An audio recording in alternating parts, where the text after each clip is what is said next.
Hello and welcome to SPM IS Academy. Today we'll analyze important newspaper articles of 9th December 2024. Please note you can download the PDF version of today's newspaper analysis by clicking the link given in the comment section. This is the list of the topics that we will be covering from today's newspaper. The first article is about Syrian civil war and fall of Assad government. This topic is important from our syllabus GS paper 2 international relations point of view. अब इसमें आगे और भी कई सारे developments होंगे, but अभी एक मेजर डेवलपमेंट हुआ है तो देखते हैं आने वाले टाइम में और भी आर्टिकल्स इससे रिलेटेड कवर करेंगे।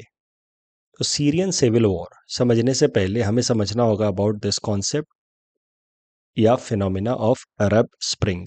देखिए, ये जो तमाम देश आप देख रहे हैं, West Asian countries as well as North African countries, ये ज़्यादातर देश जो हैं यहाँ पे ऑथोरिटेरियन रेजीम काफ़ी लंबे समय से चलता आ रहा था। ऑथोरिटेरियन रेजीम से हमारा मतलब है कि सॉर्ट ऑफ डिक्टेटरशिप, जहाँ पे एक हेड ऑफ द स्टेट है, भले वो अपने आप को प्रेसिडेंट कहता है, किंग नहीं कहता है, बट वो हेड ऑफ द स्टेट काफ़ी लंबे समय से बने हुए हैं। अगर इलेक्शंस होते भी हैं तो बस नाम के इलेक्शंस हो रहे हैं, पूरी तरह से रिग्ड स्टेज्ड इलेक्शंस, जहाँ पे या तो अपोजिशन का कोई लीडर खड़ा ही नहीं होता, होता भी है तो वो बस नाम के लिए पॉपेट। इस तरीके की पॉलिटिकल स्ट्रक्चर बनी हुई थी इन तमाम देशों के अंदर, यानी कि authoritarian regime, political system was not at all democratic. अब ऐसी जब सिस्टम होती है, पॉलिटिकल सिस्टम जहाँ पे government is not answerable and accountable to the people, तो फिर नेचुरल सी बात है कि वहाँ पे इकोनॉमिक कंडीशंस लोगों की ख़राब होगी, लॉ एंड ऑर्डर ख़राब होगा, लोगों के मन में आक्रोश होगा, फ्रस्ट्रेशन होगा।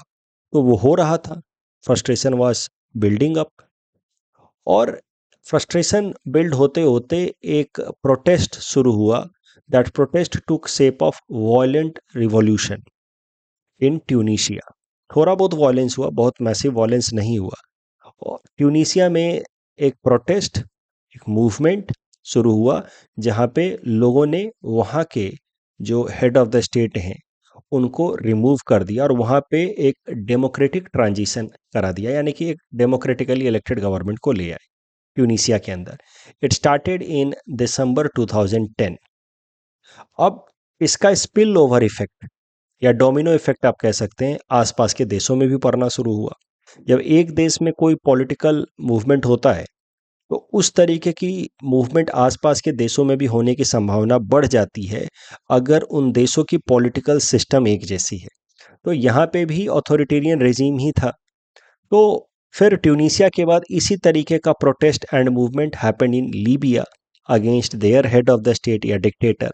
Then it move to Egypt, Algeria, and ultimately ये जो मूवमेंट है, जिसको आप कह सकते हैं प्रो डेमोक्रेसी मूवमेंट, जहाँ पे लोग अब डेमोक्रेटिक ट्रांजिशन लाने की कोशिश कर रहे हैं by removing their dictators who have been ruling the country for long period of time.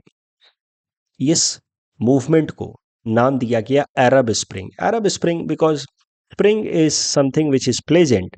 तो डेमोक्रेटिक ट्रांजिशन हो रहा है, तो आप कह सकते हैं कि pleasant phenomena in the Arabic region, क्योंकि ज़्यादातर देश अरबिक कंट्रीज हैं। अरबिक कंट्रीज मीन्स इस्लामिक लोग with Arabic culture, Arabic language है, अरबिक कल्चर, उनका खाना पीना तौर तरीका बड़ा स्पेसिफिक होता है।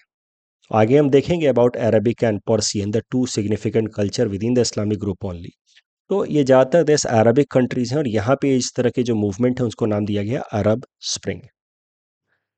और आप कह सकते हैं कि this Arab spring mainly spread across North African countries and some of the West Asian countries.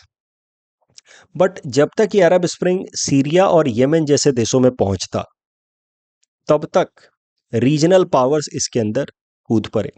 तो रीजनल दो मेजर हेवी वेट्स हैं, ईरान और सऊदी अरबिया, और दोनों एक दूसरे के एडवर्सरी हैं, they are hostile to each other for the reasons जो हम अगले पेज पे देखेंगे। Sectarian reason Shia and Sunni वाला इशू है। अब दोनों ही चाह रहे थे कि सीरिया में और यमन में, जहाँ पे अभी अरब स्प्रिंग पहुंचा है, हम बात कर रहे हैं 2011 की, वहाँ पे उनके फेवरेबल सरकार आ जाए। तो ईरान चाहेगा कि वहाँ पे जो शिया ग्रुप है वैसी सरकार आए, और सऊदी अरबिया चाहेगा कि सुन्नी ग्रुप की सरकार आए। अब ईरान के सपोर्ट में आ पड़े रसिया, और सऊदी अरबिया के सपोर्ट में आ पड़ा यूएस। और इस तरीके से ये जो अरब स्प्रिंग है, it no longer remained an internal war या civil war within a country in these two main countries, Syria and Yemen. It took a shape of regional war because of coming up of regional powers in the form of Iran and Saudi Arabia. And then you can say it took a shape of even a bigger war where US and Russia also jumped into the fray. तो इस तरीके से ये war सिर्फ एक internal civil war नहीं रहा, और यही कारण है कि सीरिया में और यमेन के अंदर जब अरब स्प्रिंग पहुंचा तो ये फिर लंबे समय तक एलोंगेटेड कन्फ्लिक्ट चलता रहा, क्योंकि सरकार को सपोर्ट करने वाली एक मेजर ग्रुप हो गई और काउंटर ग्रुप को सपोर्ट करने वाला भी एक मेजर लार्जर ग्रुप हो गया। And that is why this led to protracted war in Syria and Yemen. पिछले 10-12 सालों से लड़ाई लगातार चल ही रही है। इसीलिए लिखने वाले अब कहते हैं कि सीरिया और येमेन तक पहुंचते पहुंचते अरब स्प्रिंग टर्न इनटू अरब समर, मतलब समथिंग अनप्लीजेंट।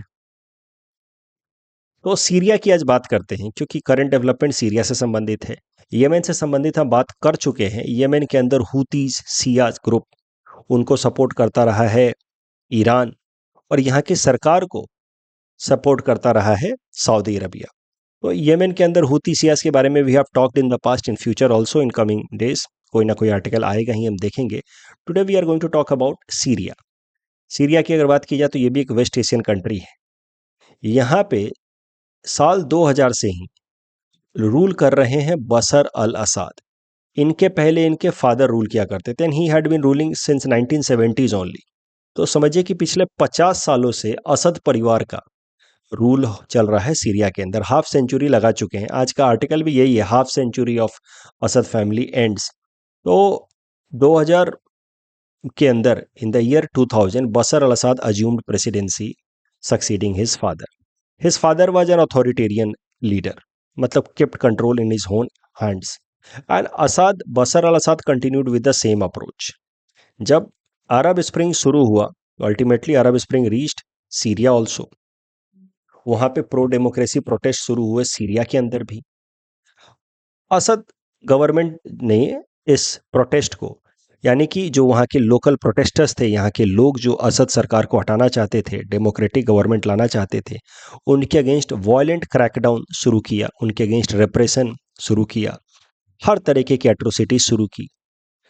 अब धीरे धीरे हुआ क्या कि जो सीरियन गवर्नमेंट आर्मी है उसमें से भी कई सारे डिफेक्टर्स हो गए, मतलब आर्मी के लोग ही आर्मी छोड़ छोड़ करके जा करके और वो रेबल ग्रुप के साथ मिलने लगे।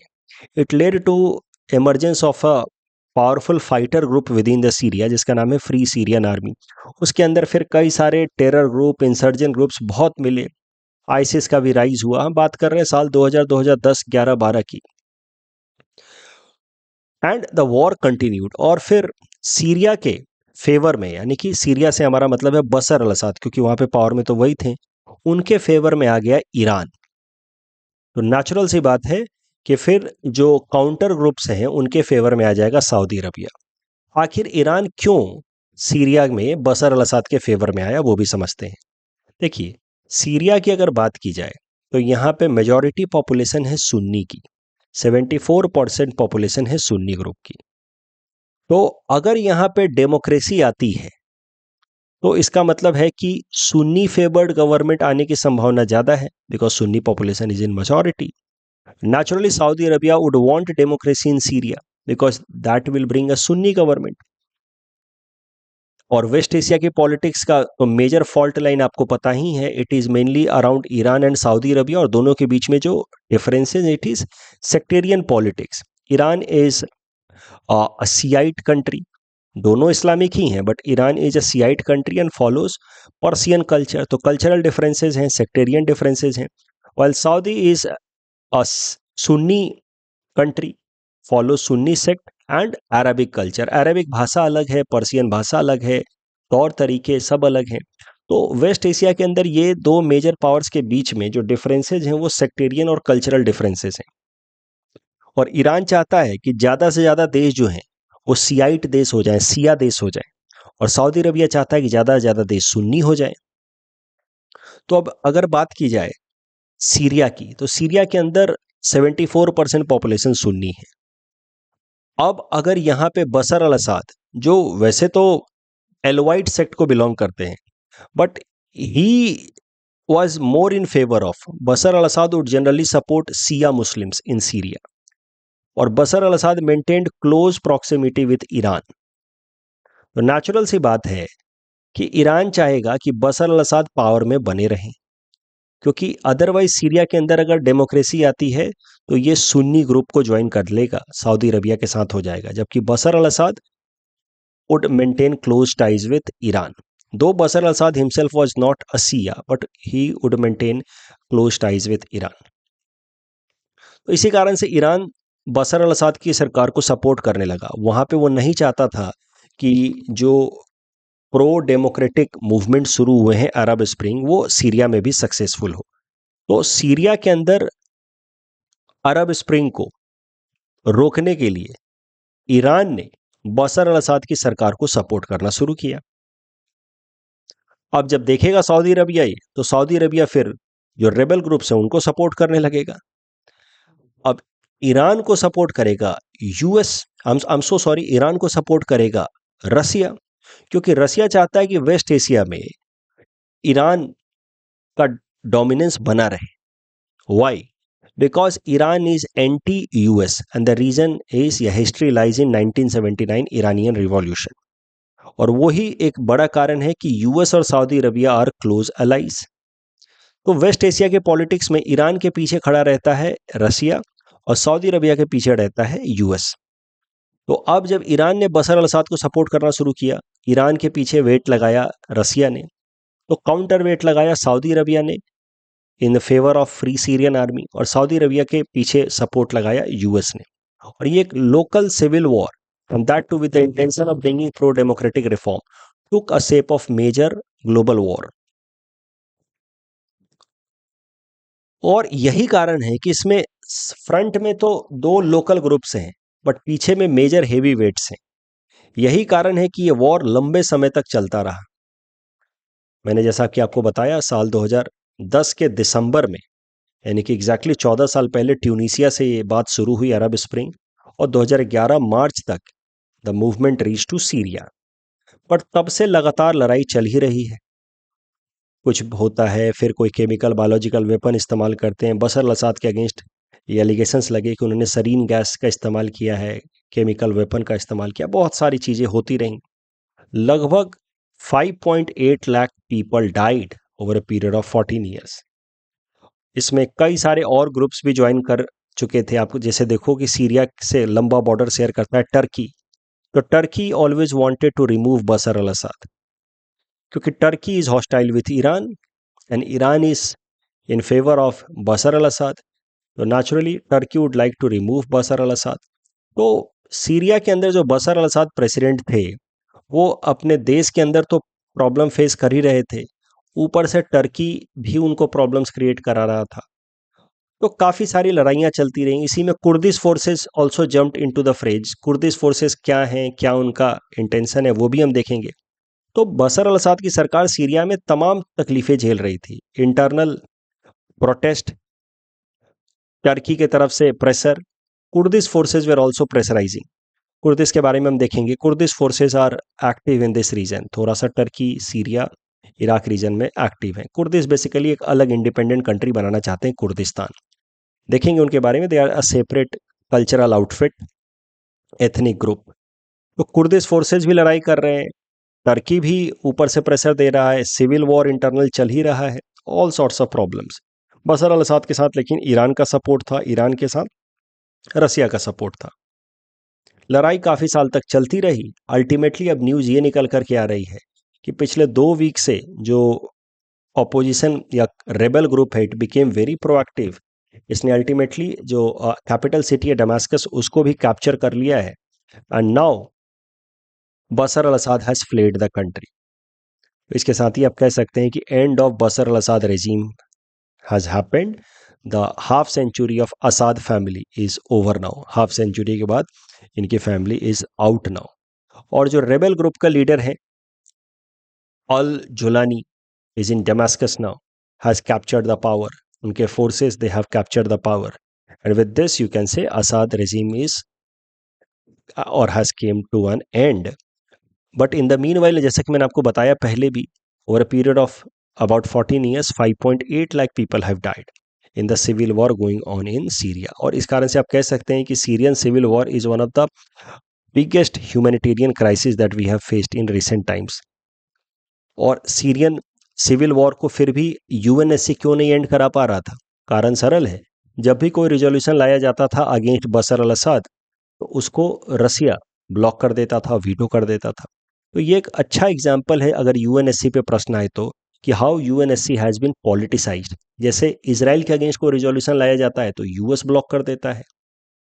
सीरियन सिविल वॉर में अगर बशर अल असद के अगेंस्ट कोई रिजोल्यूशन लाया जाता था तो रसिया ब्लॉक कर देता था. थोड़ी सी मैपिंग देख लीजिए, क्योंकि अब सीरिया इस साल के लिए इंपॉर्टेंट हो चुका है. तो इंपॉर्टेंट लोकेशन जैसे कि एलेप्पो, तो ये पूरा का पूरा जो ग्रीन एरिया है, यहाँ पे continuous fighting was going on. Red area जो दिखाया है यहाँ पे सीरियन गवर्नमेंट का यानी कि बशर अल असद का अच्छा कंट्रोल था. This area yellow Kurdish forces द्वारा कंट्रोल था. ये जो रीजन आप देख रहे हैं, थोड़ा बहुत यहाँ पर टर्किश आर्मी ने भी इंटरवीन कर रखा था. मैंने आपको कहा कि टर्की का भी इंटरेस्ट था सीरिया सिविल वॉर के अंदर. It also wanted to remove Bashar al Assad. Syria का मैपिंग इस साल के लिए इंपॉर्टेंट है, देख लीजिए. Syria shares its coast with Mediterranean sea. एक साइड में इराक है, ऊपर में टर्की है, फिर जॉर्डन के साथ वो बॉर्डर शेयर करता है. यहाँ पे है गोलान हाइट्स. गोलान हाइट्स के बारे में कल मैं आपको बताऊंगा, इसको लेकर के भी चर्चा है. इजराइल के साथ एक बफर रीजन है गोलान हाइट्स. ये जैसा मैंने आपको बताया कि कुर्द्स, इस एरिया में एक और एक्टिव ग्रुप है कुर्द्स. तो Kurds are ethnic groups who live in the border region of Syria, Iraq and Turkey, and they want to create a separate country for themselves named Kurdistan. और उसको बनाने के लिए they have created a separate militant group also जिसका नाम है PKK, and this PKK also has been fighting against this Assad regime in Syria. तो असाद regime अलग अलग तरीके से प्रॉब्लम्स फेस कर रहे थे. टर्की के बारे में जैसा कि मैंने आपको बताया, Turkey also wanted to oust the Syrian president Bashar al Assad. Why? Because Assad maintained friendly ties with Iran and Iran is hostile to Turkey. So Turkey sees Iran as a rival and that is why Turkey wanted to remove Bashar al Assad. तो जो fall of Damascus कहा जा रहा है, यानी कि fleeing away of Bashar al Asad की बात हो रही है, कहीं ना कहीं उसमें टर्की ने भी इंपॉर्टेंट रोल प्ले किया है. नॉर्थ से Turkey has been pressurising. Internal civil war चल ही रहा था. So a lot of pressure and that ultimately has led to fall of Bashar al Assad regime. इस टॉपिक डिस्कशन के बेसिस पे प्रीलिम्स प्रैक्टिस क्वेश्चन है. Please attempt this question and submit the answer in the comment section. Next topic is about anti-drone unit. This topic is important from our syllabus GS paper 3 security point of view. तो हाल फिलहाल में हमारे home minister Amit Shah ji ने कहा कि भारत अपने border defence को और मजबूत करने के लिए anti drone unit surveillance system का इस्तेमाल करेगा. ड्रोन्स क्या करते हैं? Drones are unmanned air vehicles जो अलग अलग पर्पसेस के लिए आजकल इस्तेमाल किए जा रहे हैं बाय सिक्योरिटी फोर्सेस या इवन टेरर ग्रुप्स. तो आजकल हो क्या रहा है बॉर्डर रीजन में, सच ड्रोन्स या unmanned air vehicles are being used for smuggling weapons या नारकोटिक्स स्मगलिंग के लिए इस्तेमाल किया जा रहा है, specially on the western border that is with Pakistan. तो बीएसएफ ने हाल फिलहाल में रिपोर्ट किया कि 250 से भी ज़्यादा drones were found active in on Pakistan India border who were engaged into illegally smuggling और स्मगलिंग वेपन्स एंड नारकोटिक्स. तो अब ड्रोन्स से कंडक्ट कराई जाने वाली जो इलीगल एक्टिविटी है, ड्रोन के साथ ये बांध देते हैं, से स्मगलिंग का सामान बांध देते हैं या वेपन्स को बांध देते हैं और उसको फिर वो मनूवर करके ड्रोन्स की मदद से वो ट्रांसपोर्ट करा देते हैं एक जगह से दूसरे जगह तक. जो anti law and order groups हैं वो ऐसा काम कर रहे हैं, स्मगलिंग ग्रुप्स हैं वो ऐसा काम कर रहे हैं. तो भारत सरकार ने फैसला किया है कि बॉर्डर रीजन के सर्विलेंस के लिए कॉम्प्रिहेंसिव एंटी ड्रोन यूनिट को डेवलप किया जाएगा. ये तो न्यूज़ है ही, बट साथ ही साथ ये आर्टिकल मैं इसलिए भी कवर कर रहा हूँ क्योंकि इस आर्टिकल में बताया गया है कि ऑलरेडी भारत सरकार ने बॉर्डर रीजन में टेक्निकल गैजेट्स का इस्तेमाल करते हुए सर्विलेंस को मजबूत करने के लिए एक सिस्टम लाया है जिसका नाम है comprehensive integrated border management system, CIBMS। उसके अलावा यहाँ पे वाइब्रेंट विलेज प्रोग्राम की भी चर्चा हुई है, बट वाइब्रेंट विलेज प्रोग्राम जहाँ पे विलेजेस को स्टैब्लिश किया जा रहा है in the border region specially और इंडिया चाइना बॉर्डर, उसकी भी चर्चा की गई है ताकि बॉर्डर डिफेंस को मजबूत किया जा सके। बट वाइब्रेंट विलेज प्रोग्राम हमने लगभग 2-3 महीने पहले कवर किया था, इसलिए मैं उसको आज नहीं कवर करूंगा। प्रीलिम्स क्रैश कोर्स रिवीजन में तो आ ही जाएगा। Today I am going to talk about this also. जब एंटी ड्रोन यूनिट डेवलप होगा तो उसके बारे में और देखेंगे कि हाउ इट विल वर्क और how it will help in defending India's border. But already जो फंक्शनल है comprehensive integrated border management system CIBMS, which is also a technical based surveillance system, वो कैसे काम कर रहा है उसके बारे में भी जरा समझते हैं। ये ऑलरेडी फंक्शनल है comprehensive integrated border management system.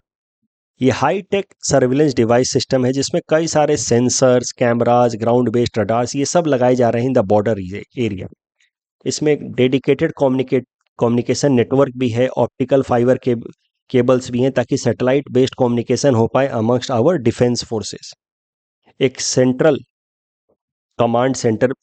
Command reason भी बनाया गया है जहां से हमारे तमाम जो कमांड फोर्सेस के मेंबर्स हैं वो आपस में कम्युनिकेट कर पाए। मुद्दा ये है कि बॉर्डर एरियाज को सिर्फ और सिर्फ मैन्ड सर्विलेंस नहीं किया जाएगा, ह्यूमन बेस्ड सर्विलेंस को चीट कर पाना इन तरह के इंट्रूडर्स के लिए बड़ा आसान होता है कि ह्यूमन पेट्रोलिंग कितना ध्यान रखेगी।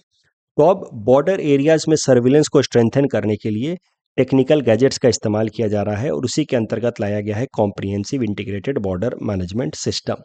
मेनली इसको इंडिया पाकिस्तान और इंडिया बांग्लादेश बॉर्डर पे इस्तेमाल किया जा रहा है।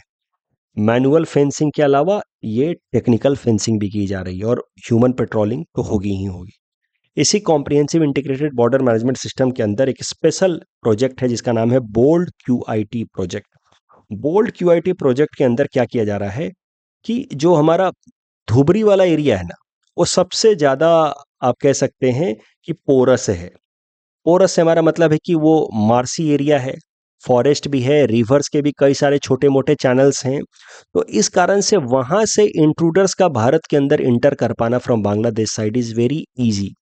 तो वहाँ पे comprehensive integrated border management system के अंतर्गत एक स्पेशल प्रोजेक्ट लाया गया इसका नाम है प्रोजेक्ट बोल्ड QIT, जिसके अंतर्गत ग्राउंड वाटर में जैसे रिवर है उसके सरफेस पे रडार सर्विलेंस सिस्टम लगाए गए हैं, laser based intrusion detection system लगाए गए हैं इन धुबरी डिस्ट्रिक्ट। तो लगभग 61 किलोमीटर लॉन्ग एक special surveillance technological based surveillance system लगाया गया है bold QIT in the Dhubri district in order to prevent illegal influx coming from Bangladesh side into India.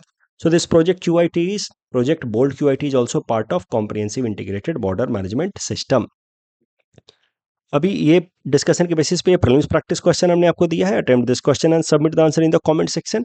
आजकल मैं ऐसे ही आरे टेरे प्रश्न दूंगा, ठीक है, ऐसा बिल्कुल पढ़ाए हुए टॉपिक से नहीं दूंगा जिससे आपके प्रीलिम्स की तैयारी होती रही। थोड़ा गेस कीजिए, ठीक है, एक दो चीज पता है कुछ नहीं पता है, now you make a guess, intelligent guess. एक सिंपल सा मेंस का प्रश्न है कि टेक्नोलॉजिकल बेस्ड सर्विलेंस ये कितना महत्वपूर्ण है बॉर्डर एरियाज के लिए और हाल फिलहाल में इसको लेकर के क्या क्या नए नए प्रोजेक्ट्स लाए गए हैं, इनके बारे में आप बताएं। तो हिंट्स भी मैंने दे रखा है, ठीक है, इसको देख करके भी आप जवाब लिख सकते हैं, बट एक जवाब डेली लिखते रहें जब तक नोटिफिकेशन नहीं आ जाता है। Next article is about Indian star tortoise. This topic is important for my syllabus GS paper 3 environment point of view. देखिए, स्टार टॉर्टोइज का नाम स्टार टॉर्टोइज पड़ा ही इसलिए क्योंकि उसके जो सेल होते हैं, डोम शेप्ड जो सेल होता है उस पे स्टार लाइक पैटर्न बना रहता है। ये हाईली राउंडेड इसका डोम होता है, शेल जो है बहुत ही राउंड होता है। इसके कारण इसका इंटरनेशनल मार्केट में इलीगल ट्रेड बहुत होता है, हंटिंग एंड इलीगल ट्रेड इसका बहुत होता है इंडियन स्टार टॉर्टोइज का। अगर देखा जाए तो it is mainly found in Indian सब कॉन्टिनेंट, वो भी एरिड एरियाज में, सूखे एरियाज में, नॉर्थ वेस्टर्न इंडिया में बॉर्डरिंग पाकिस्तान जैसे गुजरात और राजस्थान वाले एरिया में, उसके अलावा थोड़ा बहुत साउथ इंडिया या श्रीलंका में भी मिल जाता है। इट इज़ क्रेपुस्कुलर, क्रेपुस्कुलर मतलब active during the Twilight time, यानी कि सुबह के टाइम या शाम के टाइम में ज़्यादा एक्टिव रहता है, dawn and dusk.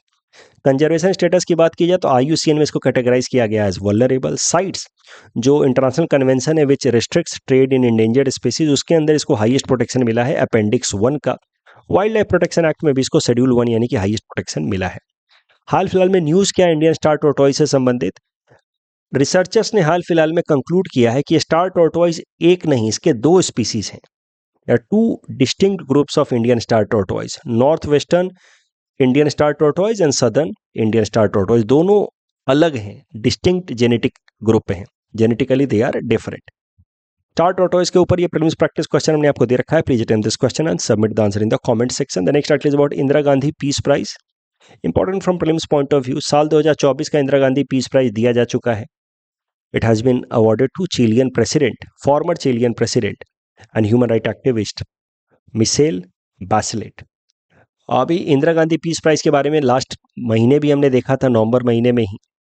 It is given to people और इंस्टीट्यूशंस हु हैव लिव्ड और exemplified Indira Gandhi's ideals and causes. इसके विनर को monetary award of 25 lakh rupees दिया जाता है अलॉन्ग विद अ साइटेशन। तो इस टॉपिक डिस्कशन के बेसिस पे प्रीलिम्स प्रैक्टिस क्वेश्चन है। Attempt this question and submit the answer in the comment section. Special leave petition से संबंधित दूसरा स्टेटमेंट गलत है, क्योंकि मैंने कहा था कि special leave petition is not a matter of right, supreme court के डिस्क्रिप्शन पे है कि वो एक्सेप्ट करे या ना करे। FCNR अकाउंट मैंने कहा था कि it is mainly fixed deposit account, तो इसी कारण से ये थर्ड स्टेटमेंट गलत हो जाता है। FD अकाउंट तो ये FD अकाउंट है, तो सेविंग्स अकाउंट और करंट अकाउंट नहीं है, ये टर्म अकाउंट को सपोर्ट करता है FCNR, ना कि डिमांड अकाउंट को। अष्टलक्ष्मी में सेकंड स्टेटमेंट सीधा सीधा गलत है, तो सिंपल सा प्रश्न था। आर्म फोर्सेस, आपको मैंने बताया कि आर्म फोर्सेस फ्लैग डे 1949 से ही शुरू हो गया था, not since 2015। So first statement is wrong. यहाँ पे तो सीधा again second statement is wrong. ये सारे प्रश्न सरल ही थे, स्नो लेपर्ड कहाँ ही मिलेगा यहाँ पे तो। So that's all from our side for today, thanks for watching.